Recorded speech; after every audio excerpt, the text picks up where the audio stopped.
Parliamentary board के अंदर से मैं बाहर हूँ, वही फैसला कर रहे हैं और वही ऐलान कर रहे हैं। रही बात जो दिखता है, हम लोग शेख रशीद साहब की क़यादत में तैयार हुए लोग हैं। हमारा सियासी सफ़र भी, मेरा भी खुद का 25 साल का है, हो चुका है।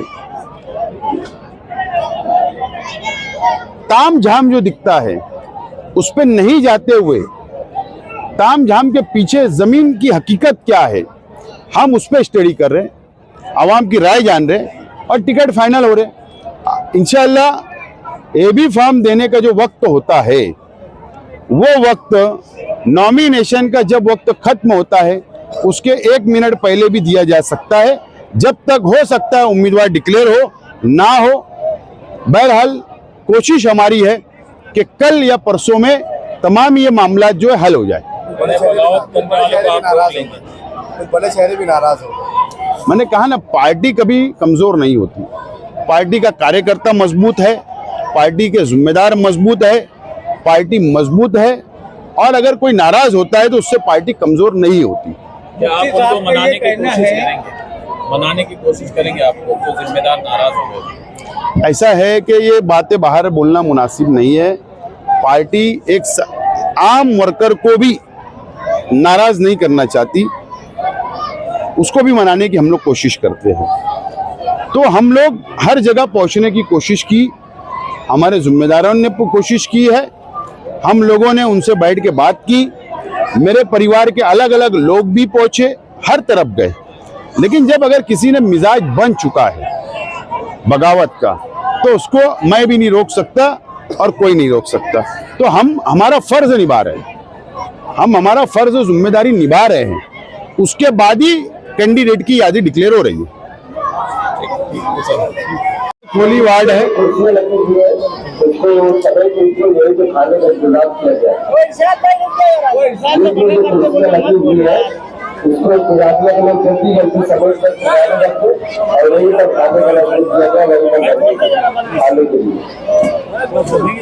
वहाँ जाके बोलना बंद कर। हजार खोली वार्ड नंबर 6, नया वार्ड नंबर 6 की इलेक्शनी मीटिंग थी, जहां मेरा अपना खुद मकान है। शेख रशीद साहब ने यहां से सियासी शुरुआत की।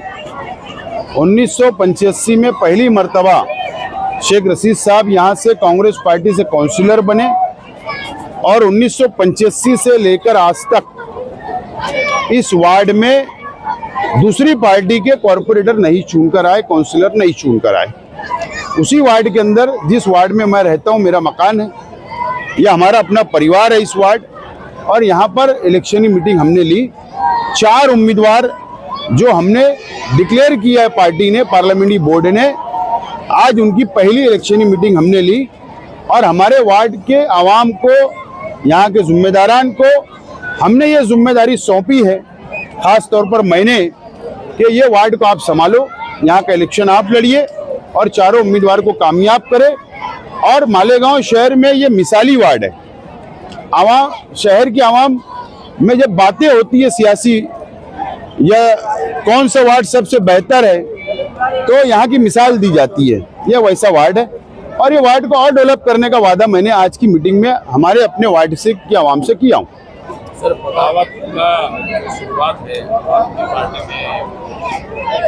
पार्टी कभी खत्म नहीं होती, पार्टी के कार्यकर्ता कभी खत्म नहीं होते। पार्टी कल भी मजबूत थी, आज भी मजबूत है, और पार्टी मजबूत है इसीलिए एक 2-4 बगावत हो रही है। तो ये सिलसिला ये नया नहीं है मालेगांव के लिए। पूरे मुल्क के अंदर जहां भी इलेक्शन होते हैं वहां पर थोड़ी बहुत बगावत होती है। यह सियासत का एक हिस्सा है। इससे कोई अपोजिशन जिस तरीके से इसको रंग देने की कोशिश कर रहा है, तो वो चूक रहा है, गलत रास्ते पे जा रहा है। और मैं उनका शुक्रिया अदा करता हूं, कम से कम इसी बहाने से मेरी पार्टी का प्रचार कर रहे हैं मैं उनका शुक्रिया अदा करता एमएलए मौसूफ ने कहा कि कुछ लोगों को भेजा जा रहा है हमारी तरफ साजिश के तहत, प्लानिंग के तहत। ये जो बगावत हो रही है, क्या ये प्लानिंग है, ये वाकई बगावत है? देखो बात ऐसी है, मैं तो हमारे शहर के एमएलए मुफ्ती मोहम्मद इस्माइल कासमी साहब से, उनकी बातों से मैं कभी कभी सोचता हूं कि वो कब क्या बोलते, आज क्या बोलते और कल क्या बोलेंगे, कोई भरोसा नहीं। आप लोगों ने एक प्रेस कॉन्फ्रेंस 2 दिन पहले होती है और वो ये बात का ऐलान करते हैं कि बाहर के लोग आने वालों को हम टिकट नहीं देंगे, और कल जब वो ऐलान करते हैं तो बाहर के लोगों को टिकट दिया जाता है जो हमारे पास से गए, बराबर। नंबर 1। नंबर 2, ये बोलते हैं कि मजलिस की, एमआईएम की यहाँ पर कोई बॉडी नहीं है, बर्खास्त कर दी गई है, और कल बोलते हैं कि बॉडी है, सदर बैठे। तो एमएलए साहब की बातों को बहुत ज्यादा सीरियस लेने की जरूरत नहीं है। वो इस तरीके की बातें पलटते रहते हैं, वो बहुत ज्यादा मैं सीरियस नहीं लेता हूँ। हमारे मुकाबला सीधे फिरका परस्तों से तो कल एमएलए का बयान है कि नदी के उस पार जाके लड़े, हम क्या फिरका परस्त लोग इधर है जो इधर सीट खड़ी कर रहे हैं, तो उस तरफ सीट खड़ी कर रहे हैं, फिरका परस्त से कैसे नहीं?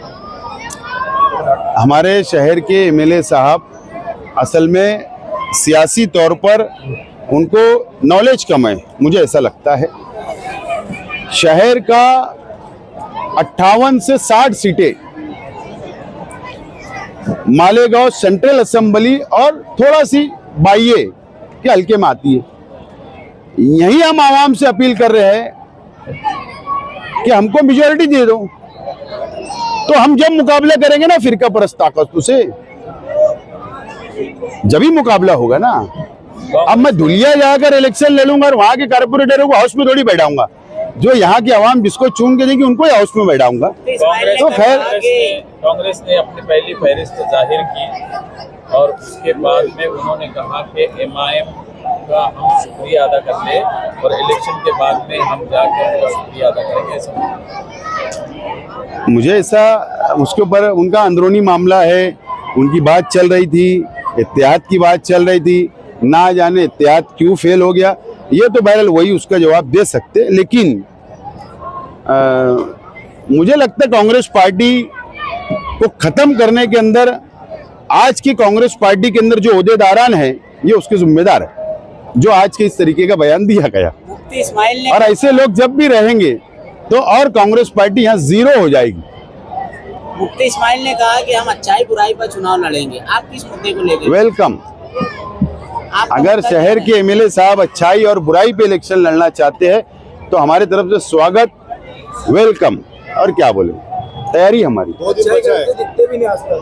2 दिन बचा है, अभी भी कुछ इलाकों में उम्मीदवारों की लिस्ट जारी है, कसमकस है, आवाम मतलब अभी भी कंफ्यूज है, इसमें मतलब कब खुलासा हो जाएगा? पार्लियामेंट्री बोर्ड जो होता है वो पूरे शहर का सर्वे करता है, ग्राउंड रिपोर्ट लेता है, जमीनी हकीकत क्या है, आवाम क्या चाह रही है, उसका पूरा सर्वे आने के बाद